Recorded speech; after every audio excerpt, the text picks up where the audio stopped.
Hi ಎಲ್ಲ ನಮಸ್ಕಾರ. Welcome to my YouTube channel Pavan Suni life ಸ್ಟೈಲ್‌ಗೆ ಎಲ್ಲರಿಗೂ ಸ್ವಾಗತ. ಎಲ್ರೂ ಹೇಗಿದ್ದೀರಾ? ಐ ಹೋಪ್ ಎಲ್ರೂ ಚೆನ್ನಾಗಿದ್ದೀರಾ ಅಂತ ಅನ್ಕೊಂಡು ಈಗಿನ ವ್ಲಾಗ್‌ನ ಶುರು ಮಾಡ್ತಾ ಇದ್ದೀನಿ. ಸೊ ಆಲ್ರೆಡಿ ಈಗ 1:30 ಆಗಿದೆ ಮಧ್ಯಾಹ್ನ. ಸೊ ನಾನು ಬೆಳಗ್ಗೆ ಒಂದು 7 ಗಂಟೆ ಆಗಿತ್ತು. ಅವಾಗ ಎದ್ದೆ. ಊರಿಗೋಗಿರ ದಿನ ಒಂಥರ ಸುಸ್ತು ಇನ್ನ ಹೋಗಿಲ್ಲ ನನ್ಗೆ. ಸೊ ನಾನ್ ವೆಜ್ ಊಟ ತಿಂದ್ರೆ ಏನಾಗ್ಬಿಡುತ್ತೆ ಅಂತಂದ್ರೆ ನಮ್ಗೆ ಒಂಥರ ಸುಸ್ತಾಗ್ಬಿಡುತ್ತೆ. ಅದು ಮೈನವೇ ಹೋಗಲ್ಲ. ನಾನೇನ್ ನಾನ್ ವೆಜ್ ಊಟ ಅಂದ್ರೆ ಏನ್ ಜಾಸ್ತಿ ತಿನ್ನಲ್ಲ. ಒಂದು ಟೈಮ್ ಊಟಕ್ಕೆ ಒಂದು 10 ಪೀಸ್ 12 ಪೀಸ್ ತಿನ್ಬೋದು ಅಷ್ಟೇನೆ ನಾನು. ಸೊ ಜಾಸ್ತಿ ಏನ್ ತಿನ್ನಕ್ ಹೋಗಲ್ಲ ನಾನು. ಹಾಗಾಗಿ ಸ್ವಲ್ಪ ಸುಸ್ತಿದೆ ನನಗಷ್ಟೇನೇನೆ. ಅದಿನ್ನೂ ಒಂದ್ ಸ್ವಲ್ಪ ಸುಸ್ತು ಕಮ್ಮಿ ಆಗಿಲ್ಲ. ಹಿಂದಿನ ವ್ಲಾಗ್‌ಗಳೆಲ್ಲ ನೋಡಿರ್ತೀರಾ ಅಂತ ಅನ್ಕೊಂಡಿದೀನಿ. ಸೊ ಇವಾಗ ಇನ್ನ ವ್ಲಾಗ್‌ನ ಶುರು ಮಾಡ್ತಾ ಇದ್ದೀನಿ. ಶುರುವಿಗಿಂತ ಮುಂಚೆ ಪ್ಲೀಸ್ ನನ್ನ ಚಾನೆಲ್‌ನ ಇನ್ನು ಯಾರೆಲ್ಲ ಸಬ್ಸ್ಕ್ರೈಬ್ ಮಾಡ್ಕೊಂಡಿಲ್ವೋ ಸಬ್ಸ್ಕ್ರೈಬ್ ಮಾಡ್ಕೊಂಡು ಹಾಗೆ ಸಪೋರ್ಟ್ ಮಾಡಿ. ಸೊ ಇನ್ನೊಂದ್ ಏನ್ ಗೊತ್ತಾ? ನಾನು ಊರಿಗೋದಾಗ 2 ಸ್ಯಾರಿನ ಹಾಕಿದ್ದೆ. ಅದನ್ನ ನಾನು ಹಿಂದಿನ ವ್ಲಾಗಲ್ಲಿ ಕೂಡ ನಿಮ್ಗೆ ತೋರ್ಸಿದೀನಿ ನೋಡಿ ಸ್ಯಾರಿನ. ಆಕ್ಚುಲಿ ಅದನ್ನ ವೇರ್ ಮಾಡಿದಾಗ ಸುಮಾರ್ ಜನ ಕೇಳ್ಬಿಟ್ರು ನನ್ಗೆ. "ಆ ತರ ಸ್ಯಾರೀಸ್ ಇದೆಯಾ? ಆ ತರ ಸ್ಯಾರೀಸ್ ಇದೆಯಾ?" ಅಂತ ಹೇಳ್ಬಿಟ್ಟು ಕೇಳಿದ್ರು. ಈಗ ಏನ್ ಮಾಡಿದೀನಂದ್ರೆ ಇವತ್ ನಾನ್ ಬುಕ್ ಮಾಡಿದೀನಿ ಆ ಸ್ಯಾರೀಸ್‌ನ. ನನ್ಗೆ ಸಿಕ್ತು ಅದೇ ಕಲರ್ ಸ್ಯಾರಿನೇ ಒಂದ್ 5 ಕಲರ್ ಸ್ಯಾರಿ ಸಿಕ್ತು. ಸೇಮ್ ಒಂದೇ colour sari 5 green with pink. ಹಿಂದಿನ ವ್ಲಾಗಲ್ಲಿ ನೋಡಿ ಒಂದ್ಸರಿ ಗೊತ್ತಾಗುತ್ತೆ ನಿಮ್ಗೆ. ಸೊ ಆ ಸ್ಯಾರಿನ ಬುಕ್ ಮಾಡಿದೀನಿ. ಇನ್ನೊಂದು ಆರೆಂಜ್ ವಿತ್ ಪಿಸ್ತಾ ಕಲರು. ಆ ಸ್ಯಾರಿನೂ ಕೂಡ ಹಿಂದಿನ ವ್ಲಾಗಲ್ಲಿ ನಾನು ಹಾಕಿದೀನಿ. ಒಂದ್ಸರಿ ಚೆಕ್ಔಟ್ ಮಾಡ್ಕೊಳ್ಳಿ. ಆ ಸ್ಯಾರಿನ ಕೇಳಿದ್ರು. ಆ ಸ್ಯಾರಿನ ಮತ್ತೆ ನಾನು ಶಾಪಿಗೆ ಹೋದಾಗ ನಾನು ಪರ್ಚೇಸಿಂಗ್ ಹೋಗ್ತೀನಲ್ವಾ ಬೆಂಗಳೂರಿಗೆ, ಅವಾಗ ಇದ್ರೆ ಮಾತ್ರ ನಾನು ತಗೊಂಡ್ ಬರ್ತೀನಿ. ಇವಾಗ ಸದ್ಯಕ್ಕೆ ಇಲ್ಲ ಅಂತ ಹೇಳಿದ್ರು ಸ್ಟಾಕ್‌ನ. ತುಂಬಾ ಚೆನ್ನಾಗ್ ಕಾಣಿಸ್ತಿತ್ತು ಆ ಸ್ಯಾರಿ. ಹಾಗಾಗಿ ಸುಮಾರು ಜನ ಕೇಳಿದೀರಾ. ಮತ್ತೆ ನಾನು ರೀಲ್ಸ್ ಅಲ್ಲಿ ಹಾಕಿದ್ದೆ ನಿನ್ನೆ ಒಂದು ಸ್ಯಾರಿನ ಗ್ರೀನ್ ವಿತ್ ಪಿಂಕು. ಅದು ಆಲ್ರೆಡಿ ಬುಕ್ ಆಗೋಯ್ತು. 5 ಸೀರೆನ ತರಿಸ್ತಾ ಇದ್ದೀನಿ ಈಗ. ಅದ್ರಲ್ಲಿ ಆಲ್ರೆಡಿ 3 ಸ್ಯಾರಿ ಬುಕ್ ಆಗಿದೆ. ಇನ್ನ 2 ಪೀಸಸ್ ಇದೆ. ಯಾರಿಗಾದ್ರೂ ಬೇಕಾದ್ರೆ ಬುಕ್ ಮಾಡ್ಕೊಳ್ಳಿ. ಬೇಕಾದ್ರೆ ಈ ವಿಡಿಯೋದಲ್ಲಿ ನಾನು ಆಡ್ ಮಾಡಿರ್ತೀನಿ ಆ ಸ್ಯಾರಿ ಹೇಗ್ ಕಾಣಿಸುತ್ತೆ ಅಂತ ಹೇಳ್ಬಿಟ್ಟು. ಇಲ್ಲಾಂದ್ರೆ ಯೂಟ್ಯೂಬ್ ಶಾರ್ಟ್ಸ್ ಅಲ್ಲಿ ಹಾಕಿದೀನಿ ನಾನು ರೀಲ್ಸ್‌ನ. ಸಂಕ್ರಾಂತಿ ಹಬ್ಬಕ್ಕೆ ಒಂದು ವಿಶ್ ಮಾಡೋಣ ಅಂತ ಹೇಳ್ಬಿಟ್ಟು ಶಾರ್ಟ್ಸ್ ಅಲ್ಲಿ ಆ ಸ್ಯಾರಿನ ಹಾಕಿದೀನಿ ನಾನು. ಯಾರಿಗಾದ್ರೂ ಬೇಕಂದ್ರೆ ಕಮೆಂಟ್ ಮಾಡಿ ಕೇಳ್ಬೋದು ಈ ಸ್ಯಾರಿ ಇದೆಯಾ ಅಂತಂದ್ರೆ. ನಾನು ಎಸ್ ಅಂತ ಹೇಳ್ತೀನಿ. ಇಲ್ಲ ಅಂತಂದ್ರೆ ಇಲ್ಲ ಅಂತ ಹೇಳ್ತೀನಿ. ಬೇಕಂದ್ರೂ ಕೂಡ ಸ್ವಲ್ಪ ಟೈಮ್ ಕೊಟ್ರೆ ತರಿಸ್ಕೊಡ್ತೀನಿ. ಆ ಸ್ಯಾರಿ ಮಾತ್ರ ತುಂಬಾ ಚೆನ್ನಾಗ್ ಕಾಣಿಸ್ತಿತ್ತು. ನನ್ಗೆ ಪರ್ಸನಲಿ ಇಷ್ಟ ಆಯ್ತು. ಆ ಸ್ಯಾರಿಲಿ ನಾನು 2 ರೀಲ್ಸ್ ಮಾಡಿ ಹಾಕಿದೀನಿ. ಇನ್‌ಸ್ಟಾಗ್ರಾಮ್ ಅಲ್ಲಿ. ವೈಭವಿ ಟ್ರೆಂಡ್ಸ್ ಇನ್‌ಸ್ಟಾಗ್ರಾಮ್ ಅಲ್ಲಿ ಹಾಕಿದೀನಿ. ಒಂದ್ಸರಿ ಬೇಕಾದ್ರೆ ಚೆಕ್ಔಟ್ ಮಾಡ್ಕೊಳ್ಳಿ. ತುಂಬಾ ಇಷ್ಟ ಆಯ್ತು. ತುಂಬಾ ಕಂಫರ್ಟಬಲ್ ಆಗಿತ್ತು. ನನಗಂತೂ ತುಂಬಾ ಚೆನ್ನಾಗ್ ಕಾಣಿಸ್ತಾ ಇತ್ತು ಅಂತಾನೆ ಹೇಳ್ಬೋದು. ಈಗ ವ್ಲಾಗ್ ಶುರು ಮಾಡ್ತಾ ಇದ್ದೀನಿ. ಆಮ್ ಇವಾಗ್ನಿಂದ ಏನೆಲ್ಲ ಕೆಲ್ಸ ಇದೆ ಇವತ್ತು, ಏನೆಲ್ಲ ಕೆಲ್ಸ ಮಾಡೋದು, ಬ್ಲೌಸ್ ಸ್ಟಿಚ್ ಸ್ಟಾರ್ಟ್ ಮಾಡ್ತೀನಿ. ಎಲ್ಲಾರು ಪಾಪ ನನ್ ಬ್ಲೌಸ್ ಸ್ಟಿಚಿಂಗ್ ಸ್ವಲ್ಪ ಜನ ಕೊಟ್ಟಿದ್ರು. ನಾನು ಹಿಂದಿನ ವ್ಲಾಗಲ್ಲೆಲ್ಲ ಹೇಳಿದೀನಿ ನನ್ಗೆ ಅರ್ಜೆಂಟ್ ಇರೋ ಬ್ಲೌಸ್‌ಗಳೆಲ್ಲ ಅಂತ ಹೇಳ್ಬಿಟ್ಟು ಅವರೆಲ್ಲ ಸುಧಾರಿಸ್ಕೊಂಡ್ರು. ಪರವಾಗಿಲ್ಲ ಹೋಗ್ ಬನ್ನಿ, ನೀವ್ ಯಾವಾಗೋ ಒಂದ್ಸರಿ ಊರಿಗೆ ಹೋಗ್ತೀರಾ, ನಾವ್ ಯಾವ್ದೋ ಒಂದ್ ಇರೋದ್ನ ಮೇಂಟೆನೆನ್ಸ್ ಮಾಡ್ಕೊಳ್ತೀವಿ ಸಂಕ್ರಾಂತಿ ಹಬ್ಬಕ್ಕೆ ಅಂತ ಹೇಳಿದ್ರು. ಅವ್ರಿಗೆ ತುಂಬಾ ಥ್ಯಾಂಕ್ಸ್ ಹೇಳ್ತೀನಿ. ಈಗ ಅವ್ರದ್ದು ಸ್ಟಿಚ್ ಮಾಡ್ಕೊಡ್ತೀನಿ. ನಾಳೆ ಏನೋ ಫಂಕ್ಷನ್ ಇದೆಯಂತೆ. 2 ಸ್ಯಾರಿ ಬೇಕು ಭಾನುವಾರಕ್ಕೆ ಅಂತ ಹೇಳಿದ್ದಾರೆ. ನಾಳೆ ಸಂಜೆಗೆ 2 ಸ್ಯಾರಿ ನಾನು ಆರಾಮಾಗಿ ಕೊಡ್ತೀನಿ ಸ್ಟಿಚ್ ಮಾಡ್ಬಿಟ್ಟು. ಸೊ ಇನ್ನೊಬ್ರು ಕಸ್ಟಮರ್‌ದು 7 ಇದೆ ಅಂತ ಹೇಳಿದ್ನಲ್ಲ, ಅದ್ರಲ್ಲಿ 3 ಸ್ಟಿಚ್ ಮಾಡಿದ್ದೆ. ಇನ್ನ 4 ಇದೆ. ಅದನ್ನು ಕೂಡ ಸ್ಟಿಚ್ ಮಾಡಿ ಕ್ಲಿಯರ್ ಮಾಡ್ಬಿಡ್ತೀನಿ. ಸೊ ಈ ಕಸ್ಟಮರ್‌ದು 2 ಕೊಟ್ಟು 2 ಬ್ಯಾಲೆನ್ಸ್ ಇರುತ್ತೆ. ಅದನ್ನು ಕೂಡ ಸ್ಟಿಚ್ ಮಾಡ್ಬೇಕು. ಸೊ ಇನ್ನೊಬ್ಬ ಕಸ್ಟಮರ್‌ದು 15 ಬ್ಲೌಸ್ ಇತ್ತು ಅಂತ ಒಂದ್ಸರಿ ವ್ಲಾಗಲ್ಲಿ ಹೇಳಿದೀನಿ ನೋಡಿ. ಅದು ಬಂದ್ಬಿಟ್ಟು ಅದ್ರಲ್ಲಿ ಆಲ್ರೆಡಿ 10 ಕೊಟ್ಟಿದ್ದೀನಿ. ಅದ್ರ ಜೊತೆ ಇನ್ನೊಂದು ತಗೊಂಡಿದ್ರಿ. ಈಗ 6 ಪೀಸ್ ಇದೆ. ಅದು 30ನೇ ತಾರೀಕು ಅಷ್ಟೊತ್ತಿಗೆ ನಂಗೆ ಕೊಡ್ಬೇಕು ಈ ತಿಂಗಳಲ್ಲಿ. ನಾನು ಅದನ್ನು ಕೊಡ್ತೀನಿ. ಇನ್ನೇನು ಎಲ್ಗೂ ಹೋಗೋದಿಲ್ಲ. ಒಂದಿನ ಮಾತ್ರ ಶಾಪಿಂಗ್ ಮಾಡಕ್ಕೆ ಬೆಂಗಳೂರಿಗೆ ಹೋಗ್ಬೇಕು. ಈ ತಿಂಗಳಲ್ಲೇ ಹೋಗ್ಬೇಕಾಗುತ್ತೆ. ಯಾಕೆಂದ್ರೆ ನೆಕ್ಸ್ಟ್ ಮಂತು ಸಂಕ್ರಾಂತಿ ಮುಗೀತಲ್ವಾ, ಇನ್ನು ಶಿವರಾತ್ರಿ ಬರುತ್ತೆ. ಅದು ಆಚೆ ತಿಂಗಳು ಮಾರ್ಚ್ ತಿಂಗಳಲ್ಲಿ 19ಕ್ಕೆ ಯುಗಾದಿ ಬಂದಿದೆ. ಹಾಗಾಗಿ ಪರ್ಚೇಸಿಂಗ್ ಎಲ್ಲ ತಂದು ಹಾಕೋಬೇಕಾಗುತ್ತೆ. ಯಾಕೆಂದ್ರೆ ಇನ್ನ ಯುಗಾದಿಗೆಲ್ಲ ದೊಡ್ಡ ಹಬ್ಬ ಇದು. ಎಲ್ಲರೂ ಹೊಸ ಬಟ್ಟೆನೆ ಹಾಕೊಳ್ತಾರೆ. ಕೆಲವರ್ ಕಡೆ ಹಿರಿಯರ ಹಬ್ಬ ಮಾಡ್ತಾರೆ, ಕೆಲವರ್ ಕಡೆ ಮಾಡಲ್ಲ. ಸೊ ಆದ್ರೂ ಕೂಡ ನಮ್ ಕಡೆ ಎಲ್ಲ ಹೊಸ ಬಟ್ಟೆಗಳನ್ನೇ ಯೂಸ್ ಮಾಡ್ತಾರೆ ಆಕ್ಚುಲಿ ಯುಗಾದಿಗೆ. ಹಾಗಾಗಿ ಸ್ವಲ್ಪ ಹೊಸ ಬಟ್ಟೆಗಳೆಲ್ಲ ತುಂಬಾ ತಂದಾಕ್ಕೋಬೇಕಂತ ಅನ್ಕೊಂಡಿದೀನಿ. ಈಗ ನಾನು ಇನ್ನ ಕಂಟಿನ್ಯೂಸ್ ಆಗಿ ವ್ಲಾಗ್ ಹೋಗ್ತಾ ಇರುತ್ತೆ. ಕಟಿಂಗ್ ಮಾಡ್ಕೊಳಕ್ ಹೋಗ್ತಾ ಇದ್ದೀನಿ ಶಾಪಿಗೆ. ಆಲ್ರೆಡಿ ಶಾಪ್ ಓಪನ್ ಇದೆ. ಓಪನ್ ಇದ್ರೂ ಕೂಡ ನಾನು ಫ್ರೆಶ್ ಅಪ್ ಆಗಿ ಈಗ ರೆಡಿ ಮಾಡ್ಕೊಂಡೆ. ಇನ್ನು ಅಡಿಗೆ ಕೂಡ ಎಲ್ಲ ಬೆಳಗ್ಗೆನೆ ಮಾಡಿ ಇಟ್ಬಿಟ್ಟಿದ್ದೀನಿ ಇವತ್ತು. ಅಡಿಗೆ ತಿಂಡಿ 2 ಆಯ್ತು ಇವತ್ತು. ತಿಂಡಿ ಮೆಂತೆ ಬಾತ್ ಮಾಡಿದ್ದೆ. ನಮ್ಮ ಅತ್ತೆ ಕೊಟ್ಟಿದ್ರು ಮೆಂತೆ ಸೊಪ್ಪು. ಹಿಂದಿನ ವ್ಲಾಗಲ್ಲಿ ಚೆಕ್ ಮಾಡ್ಕೊಳ್ಳಿ ಒಂದ್ಸರಿ ಗೊತ್ತಾಗುತ್ತೆ. ಸೊ ಇನ್ನೊಂದು ನಾನು ಪಪ್ಪು ಮಾಡಿದೀನಿ.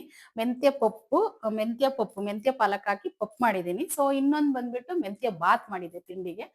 2 ರೆಡಿ ಇದೆ. ಇನ್ನೇನ್ ಬೆಳಗ್ಗೆನೆ ತಿಂಡಿ ತಿಂದ್ಕೊಂಡಿದ್ದಾಯ್ತು. ಸೊ ಈಗ ಮಧ್ಯಾಹ್ನಕ್ಕೆ ಊಟ. ಪಪ್ಪು ರೆಡಿ ಮಾಡಿದ್ನಲ್ವಾ, ಅನ್ನ ಮಾಡ್ಕೊಂಡ್ರೆ ಆಯ್ತು. ಇಲ್ಲಾಂದ್ರೆ ಮುದ್ದೆ ಮಾಡಿದ್ರೆ ನಡೆಯುತ್ತೆ. ಸೊ ಇವತ್ತು ಅಡಿಗೆದೇನ್ ಟೆನ್ಷನ್ ಇಲ್ಲ. ಸಂಜೆಗೂ ಅದೇ ಆಗ್ಬಿಡುತ್ತೆ. ಅಡಿಗೆದ್ ಹೆಣ್ಮಕ್ಳಿಗೆ ಅದೇ ಅಲ್ವಾ ಟೆನ್ಷನ್ನು. ಸಾಂಬಾರ್ ಒಂದ್ ಇದ್ಬಿಟ್ರೆ ಅನ್ನನೋ ಮುದ್ದೆನೋ ಏನೋ ಒಂದ್ ಮಾಡ್ಬಿಡ್ತೀವಲ್ವಾ ಹಾಗಾಗಿ. ಸೊ ಇನ್ನೇನ್ ಈಗ ಶಾಪಿಗೆ ಹೋಗಿ ಬಟ್ಟೆಗಳ ಕಟ್ ಮಾಡೋದಿದೆ, ಕಟ್ ಮಾಡ್ಕೊಳ್ತೀನಿ. ಸೊ ಎಲ್ಲರೂ ತುಂಬಾ ಜನ ಇಷ್ಟಪಟ್ಟು ನನ್ನ ವ್ಲಾಗ್ಸ್ ನ ನೋಡ್ತಾ ಇದ್ದೀರಾ. ಸೊ ಎಲ್ಲರಿಗೂ ಥ್ಯಾಂಕ್ ಯು. ಲೈಕ್ ಕೂಡ ಮಾಡ್ತಾ ಇದ್ದೀರಿ. ಇದೇ ರೀತಿ ನನಗೆ ಸಪೋರ್ಟ್ ಮಾಡಿ ಸಬ್ಸ್ಕ್ರೈಬ್ ಮಾಡಿ ಅಂತ ಕೇಳ್ಕೊಳ್ತೀನಿ. ವಿಡಿಯೋ ಮುಖಾಂತರ ಒಳ್ಳೊಳ್ಳೆ ಕಂಟೆಂಟ್ನೇ ಕೊಡ್ತೀನಿ, ನಿಮ್ಗೆ ಉಪಯೋಗ ಆಗಂತ ಕಂಟೆಂಟ್ನೇ ಕೊಡ್ತೀನಿ ಅಷ್ಟೇನೆ. ನನ್ನ ಜೀವನದಲ್ಲಿ, ನನ್ನ ಲೈಫ್ ಅಲ್ಲಿ, ನನ್ನ ಒಂದು ದಿನನಿತ್ಯದ ಕೆಲಸ ಏನ್ ಮಾಡ್ತೀನೋ ಅದನ್ನ ನಿಮ್ಗೆ ಹೇಳ್ತೀನಿ ಅಷ್ಟೇನೆ. ಬೇರೆದೆಲ್ಲ ನಾನು ಯಾವ್ದು ಹೇಳಕ್ಕಾಗಲ್ಲ. ಮತ್ತೆ ನಾನು ಇನ್ನೊಂದು ವಿಷಯ, ನಾನು ಬೇರೆ ಕಡೆ ಎಲ್ಲ ಹೋಗಿ ನಾನು ಎಲ್ಲ ಶೂಟ್ ಮಾಡ್ಕೊಂಡು ಬಂದು ಹೇಳೋಷ್ಟು ಟೈಮ್ ನಿಜವಾಗೂ ನನ್ಗಿಲ್ಲ. ಹೋಗಿದ್ದೀನಿ ಅಷ್ಟೇ, ನಾನು ಶೂಟ್ ಮಾಡ್ಕೊಂಡು ಬಂದು ಏನ್ ನಡೆಯಿತು ಅಂತ ಹೇಳ್ತೀನಿ ಅಷ್ಟೇನೆ. ಸೊ ಇಷ್ಟ ಆದ್ರೆ ಲೈಕ್ ಅಂಡ್ ಶೇರ್ ಕಮೆಂಟ್ ಮಾಡಿ ಅಂತ ಹೇಳ್ತಾ ಈಗ ಕಂಟಿನ್ಯೂಸ್ ಬ್ಲಾಗ್ ಹೋಗ್ತಾ ಇರತ್ತೆ, ನೋಡ್ತಾ ಹೋಗಿ. ಇನ್ನೇನೆಲ್ಲ ಮುಗಿಸ್ಕೊಂಡು ಅಂಗಡಿಗೆ ಹೋದೆ. ಅಂಗಡಿಗೆ ಹೋದ ತಕ್ಷಣ ಈಗ ಬ್ಲೌಸ್ನ ತಗೊಂಡಿದ್ದೀನಿ ಕಟ್ ಮಾಡಕ್ಕೆ. ಇವತ್ತು ಬ್ಲೌಸ್ ಕಟ್ ಮಾಡ್ಕೊಂಡು ಸ್ಟಿಚ್ ಮಾಡಬೇಕು. ಈ ಬ್ಲೌಸ್ ಕಟ್ ಮಾಡೋದ್ರಲ್ಲಿ ನಿಮ್ಗೆ ಇವತ್ತು ಕತೆ ಅಂತಾನೆ ಹೇಳ್ಬೋದು, ಅಥವಾ ನನ್ನ ಒಂದು ಲೈಫ್ ಸ್ಟೋರಿ ಅಂತಾನೆ ಹೇಳ್ಬೋದು. ಗಾರ್ಮೆಂಟ್ಸ್ ಅಲ್ಲಿ ನಾನು 3ನೇ ವಿಡಿಯೋಗೆ ಎಂಡ್ ಮಾಡಿದ್ದೆ, ಅಂದ್ರೆ 3ನೇ ಒಂದು ಪಾರ್ಟ್ 3 ಅನ್ನೋದಕ್ಕೆ ನಾನು ಎಂಡ್ ಮಾಡಿದ್ದೆ. ಸೊ ಅದಕ್ಕೂ ಮುಂಚೆ ನಾನು ಹೇಳಿರ್ಲಿಲ್ಲ, ಇವತ್ತೊಂದ್ ಸ್ವಲ್ಪ ಹೇಳೋಣ ಅಂತ ಅನ್ಕೊಂಡಿದೀನಿ. ಸೊ ಏನಾಯ್ತು ಗೊತ್ತಾ, ಅಲ್ಲಿ ಗಾರ್ಮೆಂಟ್ಸ್ ಅಲ್ಲಿ ಕೆಲ್ಸನೆಲ್ಲ ಕಲ್ತ್ಕೊಂಡೆ ಅನ್ನೋದ್ಕಿಂತ ಒಂದ್ 3 ತಿಂಗಳಿಗೆ ಟ್ರೈನಿಂಗ್ ಎಲ್ಲ ತಗೊಂಡೆ. ಹಿಂದಿನಲ್ಲೂ ಆಗಲಿ ನೀವು ನೋಡಿದ್ರೆ ಖಂಡಿತ ಸ್ಟೋರಿ ಅರ್ಥ ಆಗುತ್ತೆ, ಈ ಮಧ್ಯದಿಂದ ನೋಡಿದ್ರೆ ನಿಮ್ಗೆ ಖಂಡಿತ ಅರ್ಥ ಆಗಲ್ಲ. ಪಾರ್ಟ್ 1, ಪಾರ್ಟ್ 2, ಪಾರ್ಟ್ 3 ಅಂತ ವಿಡಿಯೋನ ಅಪ್ಲೋಡ್ ಮಾಡಿದೀನಿ. ಅಲ್ಲಿಂದ ಒಂದ್ಸರಿ ನೀವು ನೋಡ್ಕೊಳ್ಳಿ. ಇದು ಕೂಡ ನಿಮಗೆ ಕಂಟಿನ್ಯೂಸ್ ಆಗಿ ಹೇಳ್ತಾ ಇರ್ತೀನಿ, ಗೊತ್ತಾಗ್ಬಿಡತ್ತೆ. ಸೊ ಇನ್ನ ಎಲ್ಲ ಆಲ್ರೆಡಿ ನನ್ನ ಪ್ರೊಡಕ್ಷನ್ ಕೊಡಕ್ಕೇನೆ ಹಾಕೊಂಡ್ರು, ಅಂದ್ರೆ ಬ್ಯಾಚ್ಗೆ ಹಾಕೊಂಡ್ರು. ನನ್ನ ಟ್ರೈನಿಂಗ್ ಎಲ್ಲ ಕಲ್ತ್ಕೊಂಡ್ಮೇಲೆ ನಾನು ಒಂದ್ 3 ಮಂತ್ಸ್ ಅಷ್ಟೇನೆ ಆರಾಮಾಗಿ ಕಲ್ತ್ಕೊಬಿಟ್ಟೆ ನಾನು. ಯಾಕೆಂದ್ರೆ ನನಗೆ ಸ್ವಲ್ಪ ಏನೋ ಗೊತ್ತಿಲ್ಲ, ಅದನ್ನ ನೋಡಿದ ತಕ್ಷಣನೇ ಹಂಗೆ ಕಲ್ತ್ಬಿಡ್ತೀನಿ ನಾನು. ತುಂಬಾನೇ ಟ್ಯಾಲೆಂಟ್ ಇಂದ ಕೆಲಸ ಮಾಡ್ತಿರ್ತೀನಿ. ಯಾವ್ದಾನ ಒಂದ್ ನೋಡಿದೀನಿ ಅಂದ್ರೆ ಅದನ್ನ ಕಲ್ತ್ಬಿಡ್ತೀನಿ ಅಷ್ಟೇನೆ. ಸೊ ಇನ್ನ ಬ್ಯಾಚ್ ಹಾಕೊಂಡು ಚೆನ್ನಾಗಿ ಕೆಲ್ಸನ ಮಾಡಿಸ್ಕೊಂಡ್ರು. ಮಾಡಿಸ್ಕೊಂಡ್ರು ಅನ್ನೋದ್ಕಿಂತ ಸಖತ್ ಟಾರ್ಚರ್ ಕೊಡ್ತಾ ಇದ್ರು. ಒಂದು ಕ್ವಾಲಿಟಿ ಪ್ರಾಬ್ಲಮ್ ಆಗಂಗಿಲ್ಲ, ಒಂದು ಚೂರ್ ಏನು ಹೆಚ್ಚು ಕಮ್ಮಿ ಆಗಂಗಿಲ್ಲ, ಒಂದು ದಾರ ಆ ಕಡೆ ಈ ಕಡೆ ಆಗಂಗಿಲ್ಲ ಹೊಲಿಬೇಕಾದಾಗ. ಚೆಕ್ಕರ್ಸು ಎಲ್ಲಿ ನೋಡಿದ್ರಲ್ಲಿ ಬ್ಯಾಚ್ ಅಲ್ಲಿ ಚೆಕ್ಕರ್ಸ್ ಇರ್ತಿದ್ರು ಯಾವಾಗ್ಲೂ. ಚೆಕ್ಕರ್ಸ್ ಅಂದ್ರೆ ಚೆಕ್ ಮಾಡೋರು ಅಂತ. ಸೂಪರ್ವೈಸರ್ ಅಷ್ಟೇನೆ ಬೈದ್ ಬಿಡೋರು ಬಂದು, ಗಂಟೆಗೆ ಇಷ್ಟೇ ಪೀಸ್ ಕೊಡ್ಬೇಕು ಅಂತ ಕೇಳೋರು. ಗಂಟೆಗೆ 120 ಪೀಸ್ ಹೊಡಿತಿದ್ದೆ ನಾನು. ಒಂದು ಸಣ್ಣ ಕೆಲಸ ಕೊಟ್ಟಿದ್ರು ನನಗೆ. ಸಣ್ಣ ಕೆಲಸ ಅಂದ್ರೆ ಏನೋ ಒಂದು ಪಾರ್ಟ್ಸ್ ಕೊಡ್ತಾರೆ ಹೇಳಿ, ಗಾರ್ಮೆಂಟ್ಸ್ ಅಂತಂದ್ರೇನೆ ಹಂಗೇನೆ. ಪೂರ್ತಿ ಒಂದು ಶರ್ಟ್ ರೆಡಿ ಮಾಡಕ್ ಕೊಡ್ತಿರ್ಲಿಲ್ಲ ನಮ್ಗೆ. ಅದರಲ್ಲಿ ಒಂದು ಸ್ಪಾಟ್ಸ್ ಇರುತ್ತೆ, ಆ ಪಾರ್ಟ್ಸ್ ನ ನಾವು ಮಾಡ್ಬೇಕಾಗಿರುತ್ತೆ. ಸೊ ಒಂದು ಸ್ಪಾಟ್ಸ್ ಕೊಟ್ಟಿದ್ರು ನನಗೆ, ಅದನ್ನ ನಾನು ಮಾಡ್ಕೊಂಡೆ. 1 ಗಂಟೆಗೆ 120, 120, 130 ಪೀಸ್ ಹಿಂಗ್ ಹೊಡಿತಾ ಇದ್ದೆ ಪ್ರೊಡಕ್ಷನ್ ನಾನು. ಆ ತಿಂಗಳು ಏನಾಯ್ತು ಅಂತಂದ್ರೆ, ನನಗೆ 147 ರೂಪಾಯಿ ಸಂಬಳ ಇತ್ತಲ್ವಾ. ಸೊ ಆ ತಿಂಗಳು ನನಗೆ ಇನ್ಸೆಂಟಿವ್ ಅಂತ ಬಂತು. ಅಂದ್ರೆ ನಮ್ಗೆ ಏನ್ ಮಾಡಾರಂದ್ರೆ, ನಾವು ಪ್ರೊಡಕ್ಷನ್ ಚೆನ್ನಾಗಿ ಗಂಟೆಗೆ ಇಷ್ಟು ಅಂತ ಪೀಸ್ ಕೊಟ್ಟಿದೀವಿ ಅಂದ್ರೆ ಇನ್ಸೆಂಟಿವ್ ಅಂತ ಕೊಡ್ತಿದ್ರು ನಮ್ಗೆ ಅವಾಗ. ಅದೇ ನನ್ಗೆ 1200, 300 ಬಂದಿತ್ತು. ನಿಜವಾಗೂ ಸಖತ್ ಖುಷಿ ಆಗ್ಬಿಟ್ಟಿತ್ತು ನನ್ಗೆ. ಯಾಕೆಂದ್ರೆ ಇದು ಬರೇ 147 ರೂಪಾಯಿ ಅಂದ್ರೆ ನೀವೇ ಲೆಕ್ಕ ಹಾಕೊಳ್ಳಿ ಎಷ್ಟು ಸಂಬಳ ಆಗುತ್ತೆ ಅಂತ ಹೇಳ್ಬಿಟ್ಟು. ಸೊ ಇದು ಒಂದ್ ಸ್ವಲ್ಪ 1200 ರೂಪಾಯಿ ಬಂತಲ್ವಾ, ತುಂಬಾನೇ ಖುಷಿ ಆಗ್ಬಿಡ್ತು. ಅದ್ರ ಜೊತೆಗೆ ಹೆಂಗೋ ಮೇಂಟೆನೆನ್ಸ್ ಆಗುತ್ತಲ್ವಾ, ಜೀವನ ನಡೆಯುತ್ತಲ್ವಾ, ಇನ್ನೇನು ಟೆನ್ಷನ್ ಇಲ್ವಲ್ಲ ಅನ್ನೋ ತರ. ಎಷ್ಟು ಕಷ್ಟಪಟ್ಟು ಕೆಲಸ ಮಾಡ್ತಿದ್ದೆ ಅಂದ್ರೆ ನಿಜವಾಗಿ ಹೇಳಕ್ಕೆ ಆಗೋದಿಲ್ಲ. ಗಾರ್ಮೆಂಟ್ಸ್ ಅಲ್ಲಿ ಅಷ್ಟು ಕಷ್ಟಪಟ್ಟು ಕೆಲಸ ಮಾಡಿದೀನಿ. ಎಂತ ಮಾತುಗಳೆಲ್ಲ ಅನ್ಸ್ಕೊಂಡಿದೀನಿ. ರಜಾ ಹಾಕಿದ್ರೆ ಸಾಕು, ಒಂದಿನ ಏನಾದ್ರು ಪ್ರಾಬ್ಲಮ್ ಅಂತ ರಜಾ ಹಾಕಿದ್ರೆ ಇನ್ನೊಂದ್ ದಿನ ಕೆಲ್ಸಕ್ಕೆ ಹೋಗ್ಬೇಕಾದಾಗ 1 ಗಂಟೆ ಹೊರಗಡೆ ನಿಲ್ಲಿಸ್ತಾ ಇದ್ರು ಗಾರ್ಮೆಂಟ್ಸ್ ಅಲ್ಲಿ. ತುಂಬಾನೇ ಕಷ್ಟ ಬಿಡಿ. ಗಾರ್ಮೆಂಟ್ಸ್ ಲೈಫ್ ಅಂತೂ ನಿಜವಾಗೂ ಸಿಕ್ಕಾಪಟ್ಟೆ ಕಷ್ಟ. ನಾನಂತೂ ಎಷ್ಟು ಕಷ್ಟಪಟ್ಟಿದ್ದೀನಿ ಅನ್ನೋದು ನನ್ಗೆ ಗೊತ್ತಿಲ್ಲ. ನಿಮ್ಗೆ ಹೇಳಿರೋದು ಬರೀ 2 ಗಾರ್ಮೆಂಟ್ಸ್ ಸ್ಟೋರಿ ನಾನು. ಮತ್ತೆ ನಾನು ಇನ್ನ ಅಲ್ಲೆಲ್ಲ ಕೆಲಸ ಚೆನ್ನಾಗೆ ಅಂತ ಕಲ್ತ್ಕೊಂಡೆ. ಬಟ್ ಅಲ್ಲಿ ಸ್ವಲ್ಪ ಜನ ಫ್ರೆಂಡ್ಸ್ ಕೂಡ ಸಿಕ್ಕಿದ್ರು ನನ್ಗೆ. ಅಲ್ಲಿ ನಮ್ಮ ಫ್ಯಾಮಿಲಿ ಎಲ್ಲ ನಾವ್ ಅಲ್ಲೇ ಕೆಲ್ಸಕ್ಕೆ ಹೋಗ್ತಾ ಇದ್ವಿ. ನಾನು, ನಮ್ಮ ಅತ್ತಿಗೆ, ನಮ್ಮ ಅಣ್ಣ, ಮತ್ತೆ ನಮ್ಮ ಅತ್ತಿಗೆ ರಿಲೇಷನ್ ಅವ್ರ ತವ್ರ ಮನೆಯವರೆಲ್ಲ ಅಲ್ಲಿಗೆ ಬರ್ತಾ ಇದ್ರು. ಸೊ ಎಲ್ಲ ಒಂದ್ 5-6 ಜನ ನಾವು ಫ್ಯಾಕ್ಟ್ರಿಗೆ ಹೋಗ್ತಿದ್ವಿ. ಸೊ ಅಲ್ಲಿ ಕೆಲ್ಸ ಎಲ್ಲ ಕಲ್ತ್ಕೊಂಡೆ. ಬಟ್ ನಮ್ಮ ಮನೆಗಳವರೆಲ್ಲ ಅಲ್ಲೇ ಮಾಡ್ತಾ ಇದ್ರು ಕೆಲ್ಸ. ನಾನೇನ್ ಮಾಡ್ದೆ ಅಂತಂದ್ರೆ, ಒಂದು 6-7 ತಿಂಗಳು ಏನೋ ಮಾಡ್ದೆ ಅಂತ ಅನ್ಸುತ್ತೆ. ನನಗೆ ಸ್ವಲ್ಪ ಫಾಸ್ಟ್ ಆಗಿ ಕೆಲಸ ಮಾಡಕ್ ಬರ್ತಿತ್ತು. ಇನ್ನು ಅಷ್ಟ್ರಲ್ಲೇನೆ ತುಂಬಾ ಚೆನ್ನಾಗಿ ಕೆಲಸ ಕಲ್ತ್ಕೊಂಡೆ ಅಂತಾನೆ ಹೇಳ್ಬೋದು ಆ ಫ್ಯಾಕ್ಟ್ರಿಲಿ. ಸೊ ಏನ್ ಮಾಡ್ದೆ ಅಂತಂದ್ರೆ, ನನ್ ಮುಂದೆ ಇನ್ನ ನನಗೆ ಚೆನ್ನಾಗಿ ಕೆಲಸ ಬರ್ತಿದ್ಯಲ್ವಾ, ಬೇರೆ ಗಾರ್ಮೆಂಟ್ಸ್ ಹೋಗಿ ಸೇರ್ಕೊಳ್ಳೋಣ, ಅಲ್ಲಿ ಸಂಬಳ ಜಾಸ್ತಿ ಮಾಡ್ತಾರಲ್ಲ. 147 ರೂಪಾಯಿ ಅಂತಂದ್ರೆ ಪರ್ಮನೆಂಟ್ ಆಗಿ 147 ರೂಪಾಯಿ ಕೊಡ್ತಾರೆ. ನಾನು ಹೇಗ್ ಕೆಲಸ ಮಾಡೋದು, ಬರೀ 147 ರೂಪಾಯಿ ತಗೊಂಡು ಎಷ್ಟ್ ದಿನ ಅಂತ ಜೀವನ ಮಾಡಕ್ಕಾಗುತ್ತೆ ಅಂತ ಅಂದೆ. ನಾನೇನ್ ಅನ್ಕೊಂಡೆ, ಬೇರೆ ಕಡೆ ಹೋಗ್ಬೇಡ ಕೆಲ್ಸಕ್ಕೆ ಸಂಬಳ ಕೇಳ್ಕೊಂಡು ಅಂತ ಹೇಳ್ಬಿಟ್ಟು ಇನ್ನೊಂದ್ ಗಾರ್ಮೆಂಟ್ಸ್ ಹೋಗ್ಬೇಕು ಅಂತ ಅನ್ಕೊಂಡೆ ಮನ್ಸಲ್ಲಿ. ಸೊ ಹಿಂಗೆ ಯಾರ್ಯಾರನ್ನ ನಮ್ಮ ಮನೆ ತಗೊಳ್ಳೋರ್ನ ಅಲ್ಲಿ ಇಲ್ಲಿ ಎಲ್ಲ ವಿಚಾರಿಸಿದ್ಕೆ ಒಂದು ಸ್ಕಾಟ್ಸ್ ಅಂತ ಗಾರ್ಮೆಂಟ್ಸ್ ಇತ್ತು. ಅದು NTTF ಹತ್ರ. ನೀವು ಬೆಂಗಳೂರಲ್ಲಿ ಇರೋರಾದ್ರೆ ಇದು ಖಂಡಿತ ನೋಡೋರಾದ್ರೆ ಗೊತ್ತಾಗುತ್ತೆ. ಪೀಣ್ಯ ಸೆಕೆಂಡ್ ಸ್ಟೇಜ್ ಇಂದ ಮತ್ತೆ ಜಾಲಹಳ್ಳಿ ಕ್ರಾಸ್ ಇಂದ ಮಧ್ಯದಲ್ಲಿ NTTF ಅಂತ ಒಂದು ಬಸ್ ಸ್ಟಾಪ್ ಬರುತ್ತೆ. ಸೊ ಅಲ್ಲಿ ಸ್ಕಾಟ್ಸ್ ಅನ್ನೋ ಗಾರ್ಮೆಂಟ್ಸ್ ಇತ್ತು. ಅಲ್ಲಿ ಹೇಳಿದ್ರು 210 ರೂಪಾಯಿ ಕೊಡ್ತಾರೆ ಟೈಲರ್ಗಳಿಗೆ, ಆರಾಮಾಗಿ ನೀವು ಅಲ್ಲಿ ಸೇರ್ಕೋಬಹುದು ಅಂತ ಹೇಳ್ಬಿಟ್ಟು ಯಾರ ಹೇಳಿದ್ರು. ಸೊ ಹಾಗಾಗಿ ಯಾರನ್ನ ಪರಿಚಯ ಮಾಡ್ಕೊಂಡು ಆ ಗಾರ್ಮೆಂಟ್ಸ್ ಹೋಗ್ಬೇಕಂತ ಹೊರಟೆ ನಾನು. ಸೊ ಏನ್ ಗೊತ್ತಾ, ಸ್ಕಾಟ್ಸ್ ಅಲ್ಲಿ ನಡೆದಿರೋದು ಒಂದಲ್ಲ ಎರಡಲ್ಲ, ತಿನ್ನಕ್ಕೆ ಊಟ ಕೂಡ ಇರ್ಲಿಲ್ಲ. ಅನ್ನಕ್ಕೆ ತುಂಬಾನೇ ಕಷ್ಟಪಟ್ಟಿದ್ದೀನಿ ಅಲ್ಲಿ. ತುಂಬಾನೇ ಕಷ್ಟಗಳಿದೆ. ಅದೆಲ್ಲ ಮುಂದಿನ ಲಾಗ್‌ಗಳಲ್ಲಿ ಹೇಳ್ಕೊಂತಾ ಹೋಗ್ತೀನಿ ನಿಮ್ಗೆ. ಸೊ ಏನ್ ಗೊತ್ತಾ? ಈ ರಾತ್ರಿ ಉಳ್ದಿರೋದ್ ಬೆಳಗ್ಗೆ, ಬೆಳಗ್ಗೆ ಉಳ್ದಿರೋದ್ ರಾತ್ರಿ. ಈ ರೀತಿ ಜೀವನ ಮಾಡ್ಕೊಂಡು ಹೋಗಿರೋದು ಸ್ಕಾರ್ಟ್ಸಲ್ಲಿ ಹೋಗ್ಬೇಕಾದಾಗ. ಯಾಕೆಂದ್ರೆ ಬರೀ 3,000 ಸಂಬಳ ತಗೊಂಡು ಜೀವನ ಮಾಡೋದು ತುಂಬಾನೇ ಕಷ್ಟ ಇದೆ. ಸೊ ಅದನ್ನೆಲ್ಲ ನೆನೆಸ್ಕೊಂಡ್ರೆ ತುಂಬಾನೇ ಬೇಜಾರು ಕೂಡ ಆಗುತ್ತೆ ನನ್ನ ಲೈಫಲ್ಲಿ. ಎಷ್ಟು ಕಷ್ಟಪಟ್ಟಿದ್ದೀನಿ ಅಂತಂದ್ರೆ, ಸಾಂಬಾರ್ಗಿರಲ್ಲ ಒಂದ್ಸರಿ, ತಿಂಡಿ ಮಾಡಕ್ ಏನು ಇರ್ತಿರ್ಲಿಲ್ಲ, ಎಣ್ಣೆ ತರಕ್ ಇರ್ತಿರ್ಲಿಲ್ಲ, ಇನ್ನೊಂದ್ ತರಕ್ ಇರ್ತಿರ್ಲಿಲ್ಲ. ಈ ರೀತಿ ಜೀವನ ಆಗೋಗಿತ್ತು. ಆ ಜೀವನನೆಲ್ಲ ನೆನ್ಪು ಮಾಡ್ಕೊಂಡ್ರೆ ಈಗ ಕೂಡ ತುಂಬಾನೇ ದುಃಖ ಆಗುತ್ತೆ. ಯಾಕೆಂದ್ರೆ ನೆನ್ಪು ಮಾಡ್ಕೋಬಾರ್ದು ಅಂತ ಧೈರ್ಯವಾಗಿರ್ತೀನಿ ಅಷ್ಟೇನೇನೆ. ಸೊ ತುಂಬಾನೇ ಬೇಜಾರಾಗುತ್ತೆ. ತುಂಬಾನೇ ಬೆಲೆ ಕೊಡ್ತೀನಿ. ಅದನ್ನ ನೆನೆಸ್ಕೊಂಡ್ರೆ ನನ್ಗೆ ಈಗ್ಲೂ ಫೀಲ್ ಆಗುತ್ತೆ. ಯಾಕೋ ಕಣ್ಣೀರ್ ಬರ್ತಾ ಇದೆ. ಸೊ ಅಳಬಾರ್ದು, ನಾನು ತುಂಬಾ ಸ್ಟ್ರಾಂಗ್ ಆಗಿರ್ಬೇಕು. ಸೊ ಆದ್ರೂ ಕೂಡ ಯಾಕೋ ಗೊತ್ತಿಲ್ಲ. ಅದು ಆ ಸ್ಟೋರಿ ನೆನೆಸ್ಕೊಂಡ್ರೆ ಜೀವನ ಮಾಡಿರೋದ್ನ ತುಂಬಾ ನೆನಪಾಗುತ್ತೆ. ಒಂದೊಂದ್ಸರಿ ತುಂಬಾ ಅಳು ಬರುತ್ತೆ. ಸೊ ಅದನ್ನೆಲ್ಲ ಹೇಳೋದ್ ಬೇಡ ಬಿಡಿ. ಈಗ ದೇವ್ರಂತೂ ತನ್ನ ಕೊಟ್ಟಿದಾನಲ್ವಾ, ಸಾಕು. ನನ್ ಲೈಫಲ್ಲಿ ಏನ್ ಗೊತ್ತಾ?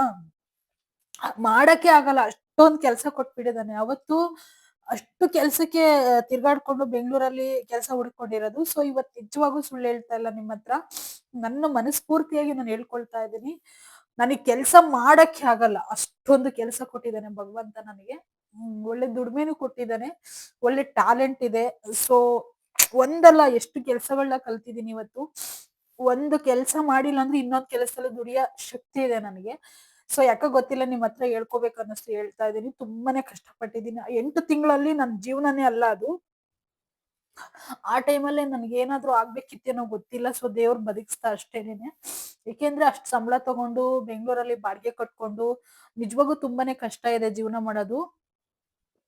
ಹೇಗೋ ಅದರಿಂದ ನಾನು ಬಚಾವಾಗಿದ್ದೀನಿ. ಸೊ ಸಾರಿ ಎಲ್ಲರಿಗೂ ಕೂಡ ಹತ್ತಿದ್ದಕ್ಕೆ. ಏನೋ ಗೊತ್ತಿಲ್ಲ, ಆ ವಿಷಯ ನೆನೆಸ್ಕೊಂಡಂಗೆಲ್ಲ ನನಗೆ ತಡ್ಕೊಳಕ್ಕಾಗಲ್ಲ, ಕಣ್ಣೀರ್ ಬಂದ್ಬಿಡುತ್ತೆ. ಎಷ್ಟೋ ಸರಿ ನಾನು ಮನ್ಸಿಗೆ ಅಂದ್ಕೊಂಡಂಗೆಲ್ಲ ಅದು ತುಂಬಾ 10, 12, 13 ವರ್ಷದ ವಿಡಿಯೋ ಆದ್ರೂ ಕೂಡನ ನನ್ನ ಲೈಫಿಂದು ಆದ್ರೂ ಕೂಡ ಈಗ ನಾನ್ ನೆನ್ಪ್ ಮಾಡ್ಕೊಂಡಾಗೆಲ್ಲ ತುಂಬಾ ಕಣ್ಣೀರ್ ಬರುತ್ತೆ. ಸೊ ಆ ರೀತಿ ನಾನು ತುಂಬಾ ಕಷ್ಟಪಟ್ಟೆ ಆ 8 ತಿಂಗಳಲ್ಲಿ. ಬೈಸ್ಕೊಂಡು ಎಲ್ಲಾರತ್ರ, ಹ್ಮ್ ಅಕ್ಕಪಕ್ಕದವ್ರತ್ತೆಲ್ಲ ಬೈಸ್ಕೊಂಡು, ಸೊ ಒಂದ್ ಸ್ವಲ್ಪ ಪೀಸ್ ಸರಿ ಮಾಡಿಲ್ಲ ಅಂದ್ರೆ ಸೂಪರ್ವೈಸರ್ ಬಂದ್ ಬೈತಿದ್ರು. ನಿಮ್ಗೆ ಗೊತ್ತಿರುತ್ತೆ ಕೆಲ್ಸ ಮಾಡತ್ತಾಗ ಎಷ್ಟೆಲ್ಲ ಬೈಗುಳ ಇರುತ್ತೆ ಅಂತ ಹೇಳ್ಬಿಟ್ಟು. ಆ ರೀತಿ ಕಷ್ಟಪಟ್ಟು ನಾನು ಬೇರೆ ಗಾರ್ಮೆಂಟ್ಸ್‌ಗೆ ಹೋಗಿದ್ದು. ಆ 8 ತಿಂಗಳ ಕಷ್ಟ ನನಗ್ ಮಾತ್ರ ಗೊತ್ತು. ನಿಜವಾಗೂ ಸುಳ್ಳು ಹೇಳ್ತಾ ಇಲ್ಲ ನಿಮ್ಗೆ. ಬಾಳ ಕಷ್ಟಪಟ್ಟಿದೀನಿ. ಒಂದು ಅರ್ಧ ಲೀಟರ್‌ಗೆ 1/4 ಲೀಟರ್, ಅರ್ಧ ಲೀಟರ್‌ಗೆ ಹೋಗ್ತಾ ಇದ್ದೀರಾ ನಾವು. ಬರೀ 1/4 ಲೀಟರ್ ಹಾಲ್ ತಗೊಂತಾ ಇದ್ದಿದ್ದು. 1/4 ಲೀಟರ್ ಹಾಲ್ ತಗೊಂಡು ಅದ್ರಲ್ಲೆಲ್ಲ ನೀರ್ ಹಾಕಿ ಕಾಫಿ ಮಾಡ್ಕೊಂಡ್ ಕುಡ್ದು, ಅದನ್ನ 2, 3 ಟೈಮಿಗ್ ಬಳಸ್ಕೊಂಡು, ನಿಜವಾಗೂ 1/4 ಲೀಟರ್ ಹಾಲಲ್ಲಿ 3 ಟೈಮ್ ಕಾಫಿ ಮಾಡ್ಬೇಕು ಅಂದ್ರೆ ಅಷ್ಟು ಸುಮ್ನೆ ಅಲ್ಲ. 2 ಟೈಮ್ ಆದ್ರೂ ಕಾಫಿ ಮಾಡ್ಬೇಕಿತ್ತು. ಅದ್ರಲ್ಲೆಲ್ಲ ನೀರ್ ಬೆರೆಸ್ಕೊಂಡು. ಸೊ ಇವತ್ತು ಅರ್ಧ ಲೀಟರ್ ಹಾಲ್ ತಗೊಳ್ತೀನಿ ನಾನು. ನಾನ್ ಬರೇ ಟೀಗೆ ಕುಡಿಯಕ್ ಅಷ್ಟೇನೇನೆ ಅರ್ಧ ಲೀಟರ್ ಹಾಲ್ ತಗೊಂತೀನಿ. ಸೊ ತುಂಬಾನೇ ಕಷ್ಟ ಪಟ್ಕೊಂಡು ಅವತ್ತು ₹1 ಬೇಕು ಅಂತಂದ್ರು ಕೂಡ ತುಂಬಾನೇ ಕಷ್ಟಪಟ್ಟಿದೀನಿ. ಒಂದೊಂದ್ ಟೈಮಲ್ಲಿ ಸ್ನಾನ ಮಾಡ್ಬೇಕು ಅಂತಂದ್ರೆ ಶಾಂಪ್ ಇರ್ತಿರ್ಲಿಲ್ಲ. ಆ ಶಾಂಪಿಗೆ ₹1 ಎಲ್ಲಿದೆ ಅಂತ ಹೇಳ್ಬಿಟ್ಟು ಪ್ರತಿಯೊಂದ್ ಕಡೆನೂ ಹುಡ್ಕಾಡಿದೀನಿ.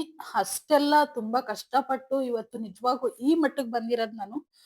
ಅದನ್ನೆಲ್ಲ ನನಗೆ ನೆನಪು ಮಾಡ್ಕೊಂಡ್ರೆ ತುಂಬಾನೇ ಬೇಜಾರಾಗುತ್ತೆ. ಸೊ ಏನ್ ಅನ್ಕೋತಾರೆ ಗೊತ್ತಾ? ಹಳ್ಳಿ ಕಡೆ ಎಲ್ಲ, ಅಯ್ಯೋ ಅವ್ರಿಗೇನ್ ಬಿಡಪ್ಪ, ಬೆಂಗಳೂರಲ್ಲಿ ದುಡಿತಾರೆ, ಅವ್ರಿಗೇನಪ್ಪ ಕಷ್ಟ, ಹಾಗೆ ಹೀಗೆ ಅಂತೇಳಿ ಮಾತುಗಳು ಅನ್ಕೊಳ್ತಾರೆ. ಸೊ ಸಿಟಿ ಜೀವನ ಎಷ್ಟು ಕಷ್ಟ ಅಂತ ಸಿಟಿಯಾಗ್ ಇರೋರಿಗ್ ಮಾತ್ರ ಗೊತ್ತಾಗುತ್ತೆ. ಏನ್ ಅನ್ಕೋತಾರೆ ಅಂದ್ರೆ, ಅಯ್ಯೋ ರೆಡಿ ಆಗ್ತಾರೆ, ಮೇಕಪ್ ಮಾಡ್ಕೊಂಡ್ ಹೋಗ್ತಾರೆ, ಸ್ಟ್ಯಾಂಡರ್ಡ್ ಮಾಡ್ಕೊಂಡು, ಅವ್ರಿಗೆ ಯಾರನ್ನ ಕೇಳ್ಬೇಕು, ಯಾರನ್ನಿಲ್ಲ, ಈ ರೀತಿ. ನನಗೆ ಎಂತೆಂತ ಮಾತುಗಳೆಲ್ಲ ಬಂದಿದೆ ಆ ಟೈಮಲ್ಲಿ ಅಂದ್ರೆ ನನಗ್ ಮಾತ್ರ ಗೊತ್ತು ಅದು. ತುಂಬಾನೇ ಕಷ್ಟಪಟ್ಟು, ತುಂಬಾನೇ ಎಲ್ಲರ ಹತ್ರ ಅನ್ನಿಸ್ಕೊಂಡು, ಬೈಸ್ಕೊಂಡು, ಒಂದೊಂದಲ್ಲ ನನ್ನ ಜೀವನದಲ್ಲಿ ಅಷ್ಟು ಕಷ್ಟಪಟ್ಟಿದ್ದೀನಿ ಆ ಟೈಮಲ್ಲಿ. ಸೊ ದುಡ್ಡಿನ ಬೆಲೆ ಅಂತ ಗೊತ್ತಾಗಿದ್ದು ಅಂತಲ್ಲ, ಹುಡ್ದಾಳಿಂದಾನೇ ಮಿಡ್ಲ್ ಕ್ಲಾಸ್ ನಾವು ಆಕ್ಚುಲಿ ಹೇಳ್ಬೇಕಂದ್ರೆ. ನಾವು ದುಡ್ಡಲ್ಲಿ ಏನ್ ಬಂದಿಲ್ಲ. ಸೊ ಆದ್ರೆ ಆ ಟೈಮಲ್ಲಿ ಭಗವಂತ ಒಂದು ತನ್ನ ಕೊಟ್ಟ ನನ್ಗೆ. ಆದ್ರೆ ಒಂದ್ ಟೈಮ್ ಕೊಟ್ಟಿಲ್ಲ ಅಂದ್ರೆ ಒಂದ್ ಟೈಮ್ ಕೊಟ್ಟ. ಸೊ ಅಷ್ಟೆಲ್ಲ ಕಷ್ಟ ಪಟ್ಕೊಂಡು ಕೆಲ್ಸ ಕಲ್ತ್ಕೊಂಡೆ ನಾನು. ಆ ಗಾರ್ಮೆಂಟ್ಸ್ ಅಲ್ಲೇ ನಾನು ಸ್ವಲ್ಪ ಕೆಲ್ಸ ಕಲ್ತಿದ್ದು, ಟೈಲರ್ ಅಂತ ಅನ್ನಿಸ್ಕೊಂಡಿದ್ದು. ಯಾಕೆಂದ್ರೆ ನಾನ್ ಟೈಲರ್ ಹೆಂಗ್ ಆದೆ ಅಂತ ಹೇಳಕ್ಕೋಸ್ಕರ ಇದನ್ನೆಲ್ಲ ಹೇಳ್ಬೇಕಾಯ್ತು ಅಷ್ಟೇನೆ. ತುಂಬಾನೇ ಕಷ್ಟ ಪಟ್ಕೊಂಡು ಮೇಲೆ ಬಂದಿದ್ದೀನಿ ನಾನು ಇವತ್ತು. ಸೊ ಅದೆಲ್ಲ ಮುಗ್ದಾದ್ಮೇಲೆ ನಾನು ಇನ್ನೊಂದ್ ಗಾರ್ಮೆಂಟ್ಸ್‌ಗೆ ಕರ್ಕೊಂಡ್ ಹೋಗಿ ಸೇರ್ಸಿದ್ರು. ಆ ಗಾರ್ಮೆಂಟ್ಸ್ ಅಲ್ಲಿ ತುಂಬಾ ಚೆನ್ನಾಗಿ ಕೆಲಸ ಮಾಡಿದೀನಿ. ₹210 ಸಂಬಳ ಕೊಡೋರು ಆ ಗಾರ್ಮೆಂಟ್ಸ್ ಅಲ್ಲಿ. ಸೊ ₹210 ಸಂಬಳ ಅಂದ್ರೆ ಒಂದ್ ತಿಂಗಳಿಗೆ ಭಾನುವಾರ ಲೆಸ್ ಆದ್ರೂ ಕೂಡನ ನೀವೇ ಲೆಕ್ಕ ಹಾಕೊಳ್ಳಿ ಎಷ್ಟಾಗುತ್ತೆ ಅಂತ ಹೇಳ್ಬಿಟ್ಟು. ಸೊ ಕಮೆಂಟ್ ಮಾಡಿ ಎಷ್ಟಾಗುತ್ತೆ ಅಂತೇಳಿ. ಭಾನುವಾರ ಲೆಸ್ ಆಗ್ಬೇಕು 4 ದಿನ, ಇನ್ನು ಉಳ್ದಿರೋದು ಸಂಬಳ ಕೊಡ್ತಿದ್ರು. ಅಲ್ಲಿ ಚೆನ್ನಾಗೇ ಇತ್ತು. ಅಲ್ಲಿ ಕೂಡ ಗಾಡಿ ಬಿಟ್ಟಿದ್ರು. ನಾವು ಯಗ್ನಳ್ಳಿಯಿಂದ ಹೋಗ್ಬೇಕಿತ್ತು. ಯಗ್ನಳ್ಳಿಗೆ ಗಾಡಿ ಬರ್ತಿತ್ತು 8:50ಕ್ಕೆಲ್ಲ. ಅಂದ್ರೆ ಬಸ್ ಬಿಡೋರು ಗಾರ್ಮೆಂಟ್ಸ್ ಕಡೆಯಿಂದನೇನೆ. ನಾವ್ 8:50ಕ್ಕೆಲ್ಲ ಬಸ್ ಸ್ಟಾಂಡ್ಗೆ ಹೋದ್ರೆ ಬಸ್ ಸ್ಟಾಪಿಗೆ, ಅಲ್ಲಿಂದ ಗಾರ್ಮೆಂಟ್ಸ್ಗೆಲ್ಲ 9:05ಕ್ಕೆಲ್ಲ ಸೇರನ್ ಆಗ್ಬಿಡೋದು.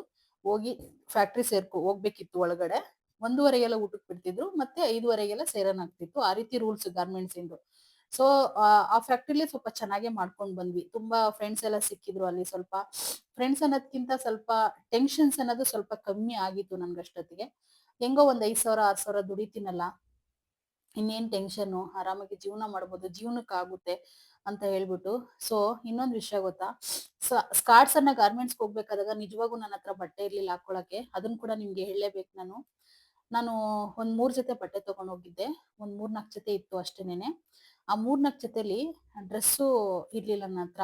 ಎಲ್ಲ ಹಳೇದಾಗ್ಬಿಟ್ಟಿತ್ತು ಡ್ರೆಸ್ಸು. ನಾನು ಏನ್ ಮಾಡ್ದೆ ಗೊತ್ತಾ, 2 ಸ್ಯಾರಿ ಕೊಟ್ಟಿತ್ತು ನಮ್ಮಕ್ಕ. ಹ್ಮ್ 2 ಅಕ್ಕನೇ ಕೊಟ್ಟಿದ್ದು 2 ಸ್ಯಾರಿ. ಒಂದು ಬ್ಲೂ ಕಲರ್ ಸ್ಯಾರಿ, ಒಂದು ಮೆಂತೆ ಕಲರ್ ಸ್ಯಾರಿನ ತಗೊಂಡೋಗಿ ಸ್ಟಿಚಿಂಗ್ ಅಂತ ಕೊಟ್ಟಿದ್ದೆ. ಅಂದ್ರೆ ಡ್ರೆಸ್ ಸ್ಟಿಚ್ ಮಾಡ್ಕೊಡಿ ಇದ್ರಲ್ಲಿ ಅಂತ ಹೇಳ್ಬಿಟ್ಟು. ಸೊ ನಿಜವಾಗೂ ಸುಳ್ಳು ಹೇಳ್ತಾ ಇಲ್ಲ ನಿಮ್ಗೆ. ಆ ಡ್ರೆಸ್ನ ನಾನು ಮಿನಿಮಮ್ ಅಂದ್ರೆ 3 ವರ್ಷ ಹಾಕೊಂಡಿದೀನಿ, ನಿಮ್ಮಲ್ಲೇ ಹೇಳಿದ್ರೆ.